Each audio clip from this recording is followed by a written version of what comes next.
इस देश की स्थिति अभी हम लोग सुन रहे 4 ट्रिलियन डॉलर का इकोनॉमी बन गए हम। 4 ट्रिलियन डॉलर की इकोनॉमी में अगर अडानी अंबानी को हम लोग निकाल देते हैं तो पर कैपिटा इनकम 2800 से 2700 पहुंचता है। सीधा $100 सीधा नीचे गिर जाता है। उसके बाद अगर हम लोग 1% लोगों को निकाल देते हैं, जो टॉप लेवल के 1% लोग हैं जिनके हाथ में इस देश की 40% से अधिक संपत्ति कब्जे में रखे हुए हैं, वो उन लोगों को निकाल दो तो ये गिर के 1700 के करीब पर कैपिटा इनकम आता है। और टॉप 5% को अगर निकाल दो, जिनके कब्जे में इस देश के 60 से 65% संपत्ति है, उनको अगर निकाल दो तो इस देश की जीडीपी पर कैपिटा इनकम यानी 1100 के करीब आता है। और 1100 के करीब का मतलब है एक बंदा पर ईयर 91,000 प्लस कुछ कमाता है। समझ लो 92,000, 1 लाख समझ लो। 1 लाख रुपया हम इस देश के 95% लोग कमाते हैं पर ईयर। अस्वीकरण और उद्देश्य वक्तव्य डिस्क्लेमर एंड पर्पस स्टेटमेंट। इस वीडियो में व्यक्त किए गए समस्त ज्ञान, विचार, दृष्टिकोण और दर्शन पूर्णतः मेरे दाऊद मूसा के व्यक्तिगत और मौलिक विचार हैं। इन विचारों, अवधारणाओं एवं सिद्धांतों को मैंने न तो किसी पुस्तक, लेख अथवा अन्य किसी स्रोत से पढ़ा है और न ही किसी व्यक्ति, संस्था या बाहरी माध्यम से प्राप्त किया है। मैं इन विचारों का प्राकृतिक और वैध स्वामी हूँ।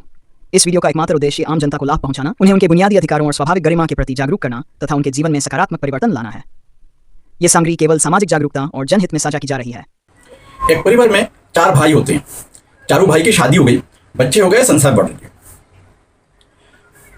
इनकी इनकम सोर्स, इनके घर के आंगन में एक पेड़ है, एक दरख्त है। उस दरख्त में एक अजीब किस्म की फल लगती है। फल का नाम ABCD कुछ भी हो, यानी फल लगती है, 12 महीने का फल है। वो फल लगती है, वो फल वो लोग बाजार में ले जाते हैं, बेचते हैं और उसमें से जो भी पैसे आते हैं चारों भाई हिस्से में बांटते हैं और वो अपना गुजरा बसरा कर लेते हैं। इसी तरह इनकी जिंदगी चल रही है। उनके घर पे एक दिन एक बुद्धिजीवी मेहमान बनकर आते हैं। मेहमान ने देखा इनकी घर इसी दरख्त से चलती है, तो बैठ के बातचीत किया तो पता चला ये इनकी पैतृक दरख्त है, पैतृक पेड़ है। बाप के ज़माने से चली आ रही है, यही धंधा है उनके पास। बाप भी इसी दरख्त की फल से गुजारा बसरा करते थे। अभी इनकी बारी है, ये भी इसी दरख्त की फल से गुजारा बसरा करते। उस मेहमान ने कहा, बढ़िया बात है। अगले दिन रात के आखिरी हिस्से में वो मेहमान अकेले जागते हैं, धीरे से उठते हैं, कुल्हाड़ी हाथ में लेते हैं और वो दरख्त काट देते हैं और धीरे से वहां से निकल लेते हैं। सुबह हुआ जब ये चारों भाई उठे तो इनके रुना दुना चालू, क्योंकि इनकी इनकम सोर्स उन्होंने काट दिया। तो ये जल्दी से भाग के उसके घर गए। उसके घर जाने के बाद पता चला कि वो घर पे भी नहीं है। उसे अभी कहाँ ढूंढेंगे। इस तरह वो घर पे वापस लौट आए और चारों भाई बैठ के विचार विमर्श करने लगे, अब क्या किया जाए, क्योंकि खाने पीने की रास्ते ही बंद कर दिया उस बंदे ने। तो एक बात सामने आया कि अभी तो कमाई करना पड़ेगा, कहीं ना कहीं कुछ ना कुछ बंदोबस्त करना पड़ेगा। तो इन्होंने कोई कहीं जिसको जो अच्छा लगा, अपने लिए काबिल पाया, अपने लिए योग्य पाया, उस हिसाब से वो अपने काम पे उन्होंने हाथ डाल दिया और वो काम पे बिजी हो गए। 1 साल गया, 2 साल गया, तीसरे साल गया, चौथे साल में इनकी जिंदगी बदल गई। ये अभी उस पेड़ से निकलने वाली फल की कमाई से जितना कमाई करते थे उससे कई गुना ज्यादा अभी कमाई करते हैं। और वो इनकी जिंदगी अभी बहुत अच्छा, एकदम ये फुल रहा है। इनकी जिंदगी बहुत अच्छी बन गई, अभी डेवलप हो गई। ये जो रहने की इनकी ठिकाना थी, रहने की ठिकाना इन्होंने बदल दिया, इनकी खाने पीने की ढंग बदल गई, इनकी यानी लाइफस्टाइल एकदम से डेवलप हो गया, सब कुछ अच्छा हो गया इनका। कि 4 भाई है, चारों भाई की कमाई है और इन्होंने अपनी जिंदगी अभी बदल दिया। वो जो बुद्धिजीवी जिन्होंने दरख्त काटा था, जिन्हें चुप कर रहना पड़ा था, उनके बारे में इन चारों भाइयों के मन में अभी विचार बदल गया। इन्होंने अभी समझ पाया कि उसने हमारे लिए क्या किया। वरना हम लोग अगर ये पेड़ फल देना बंद कर दे या इस पेड़ की फल से हमको अभी, और हम यानी कहाँ तक चल पाते थे।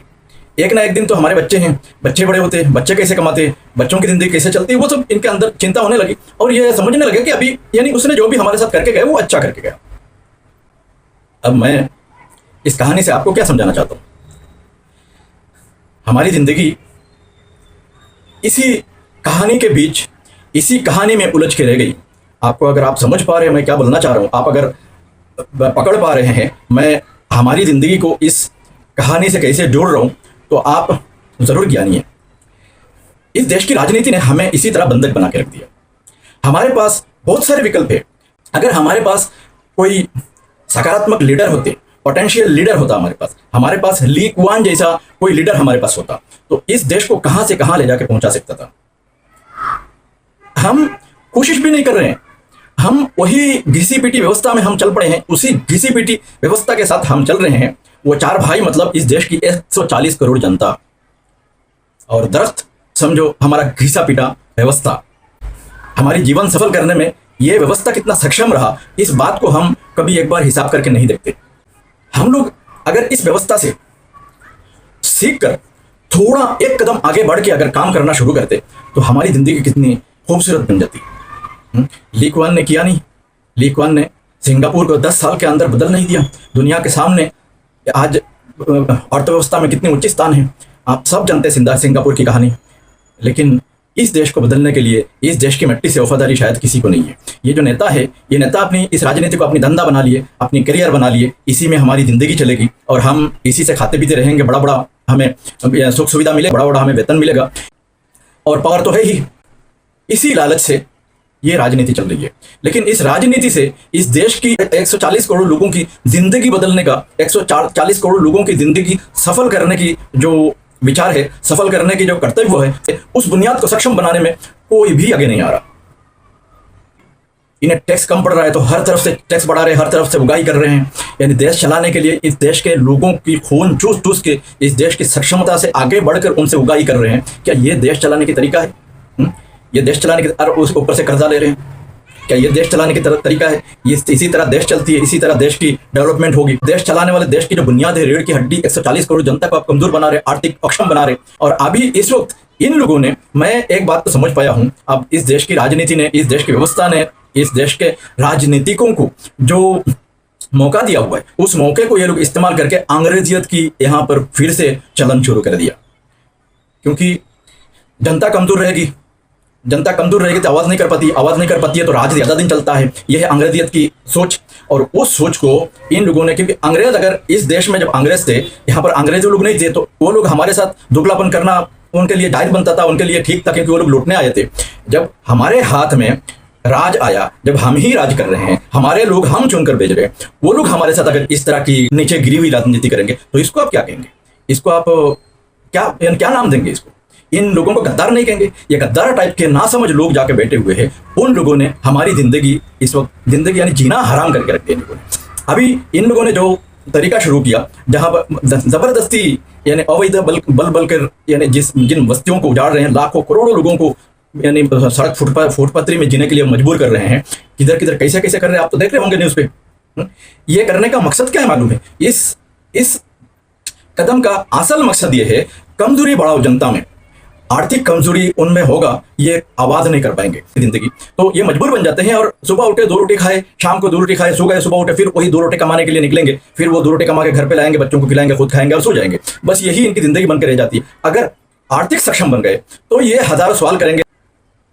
इसके लिए ये लोग ये कदम उठाए हैं, क्योंकि कमजोर राजनेता हमेशा जनता का कमजोर करना चाहता है, एक बात याद रखना। और दूसरी बात, जनता पर खर्च बढ़ाना यानी सक्षमता से ऊपर उगाही, यह भी देश को कमजोर करने की बात है, जनता को कमजोर करने की बात है। यानी चारों तरफ से इनकी मंशा यही है कि जनता को कमजोर कर दो, आर्थिक कमजोर करो। आर्थिक कमजोर करने से ये लोग कमजोर रहेंगे और आवाज नहीं कर पाएंगे, तो हमारी राजगद्दी ज्यादा दिन चलेगी। ये इनकी सोच है, यही सोच है। इसी सोच से ये लोग इस वक्त ये सब कार्रवाई कर रहे हैं, ये सब कर ही रहे कि हम सत्ता में बने रहे, बस यही इनकी इच्छा है। और ये सत्ता किस लिए है, किस बुनियाद पर इनको सत्ता मिलती है, सत्ता मिलने का, सत्ता चलने की जो बुनियाद है वो जानते नहीं है। ये अनजान, अज्ञान, मूर्ख लोग इस तरह सत्ता पकड़ के बैठे हैं, और जब तक ये मूर्ख सत्ता में बैठे रहेंगे तब तक आपको तकलीफ उठानी पड़ेगी, ये बात ध्यान रखना। अगर आपको बात समझ आ गई, आप अगर मैं क्या कहना चाह रहा हूं समझ पा रहे हैं, तो मंच बनाओ, एक मंच अपने लिए खड़ा करो और उस मंच से आवाज करो। चाहे हमारे ऊपर कठिनाई आएगी, थोड़ा बहुत कठिन, अंग्रेजों को हमने झेला नहीं है, अंग्रेजों को भी झेला, जिनकी हम अपने नहीं लगते थे उन्हें भी झेला, इन्हें भी झेल लेंगे। इन्हें झेल के, इन्हें गद्दी से उखाड़ के हम अपने मर्जी से हम अपनी गद्दी तैयार करेंगे, सत्ता तैयार करेंगे। ये हमारे पास बल होना चाहिए, ये जनतांत्रिक, हमारी गणतांत्रिक अधिकार है, इस अधिकार को खोने मत दो। ये जिस तरह से हुकूमत चला रहे हैं, इस हुकूमत चलाने को मंजूरी मत दो, वरना आगे बहुत पछताओगे, ये देश डूब जाएगी। इस देश की आगे बहुत अंधेरा है, बहुत अंधेरा है, क्योंकि अर्थनीति की मैं आंकड़े बहुत ज़्यादा भयभीत कर रहे हैं। इस देश की भविष्य क्या बनेगी आपको पता है? हम ये लोग $4 ट्रिलियन की अर्थनीति चिल्ला रहे हैं, इसकी हकीकत आपको मालूम है? उसमें से अडानी अंबानी, जिनके पास इस देश की सिर्फ 2 व्यक्ति, 140 करोड़ जनता है, और दो व्यक्ति के पास इस देश की 5% संपत्ति है। इस देश की 5% संपत्ति इस 2 व्यक्ति के पास है। उसके बाद 1% के पास 40% संपत्ति है, और 5% को आप ले लो, टॉप 5% के जो ये धनवान लोग हैं इस देश के, उनके पास इस देश के 60 से 65% संपत्तियां है। उनको अगर $4 ट्रिलियन इकोनॉमी से अगर इनको हटा दो, तो बाकी 95% इस देश के लोग, जो 138 करोड़ लोग होते हैं, इन 138 करोड़ के रोज की यानी एक साल की कमाई 1 लाख रुपया भी नहीं होता। आप कहाँ जी रहे हैं? और आगे जाके 1 लाख रुपये से पर मंथ कितना हुआ? 8,000 समथिंग बराबर है। और ये जो 8,000 रुपया पर मंथ आप कमा रहे हैं, इस 8,000 रुपये से इस महंगाई के दौर में चला जा सकता है, चला जा रहा है, या चल पा रहा है? कोई चल पाएगा? तो मतलब ऐसे भी बोझ बन गई जिंदगी आपके ऊपर। कर्ज में डुबा रहे हैं, राष्ट्रीय कर्ज अलग है, और ये आपको व्यक्तिगत कर्ज में डुबा रहे हैं। ये जो कर्ज में आप डूब रहे हैं, इस कर्ज को उतारने के लिए अगले पीढ़ी ऐसी पीसेगी जिसकी आप हिसाब भी नहीं लगा सकते। 8,000 रुपया, मैं मान लो, या 10,000 रुपया, यानी 1 लाख 1 करोड़ 138 करोड़ लोग, हम लोग सिर्फ और सिर्फ 10,000 रुपया मंथली कमा रहे। ये स्थिति है, देश की हकीकत है। ये सरकारी हिसाब में, अपने हिसाब नहीं बता रहा हूँ। 138 करोड़ लोग अगर सिर्फ और सिर्फ पर मंथ 10,000 रुपया कमा रही है, इतनी महंगाई पे, ये खा पी के आज तो 5,000 रुपये खाने पीने पे लग जाता है एक बंदे को। जिस तरह खाने पीने के हर सामान, ये आसमान छू गया महंगाई, इस तरह की महंगाई, इस महंगाई में तो इंसान क्या जिएगा? पेट कैसे भरेगा? और बाकी खर्चा कैसे करेगा? लाइट बिल हो गया, किराया हो गया, उसका दवाई का खर्चा हो गया, स्कूल का फीस हो गया। स्कूल भी ये जो अभी सत्ता में बैठे हैं, हर सरकारी स्कूलें बंद कर रहे हैं, इनकी मंशाई है पब्लिक के ऊपर कठिनाई डालो, तो ये उस हिसाब से काम ही कर रहे हैं। तो हर तरफ से एक जगह से, उत्तर प्रदेश में तो इसके एक्सपेरिमेंट शुरू हो गया और उसको सफल भी बना लिया उन लोगों ने। फिर अभी देश में अलग अलग जगह, हर जगह करेंगे।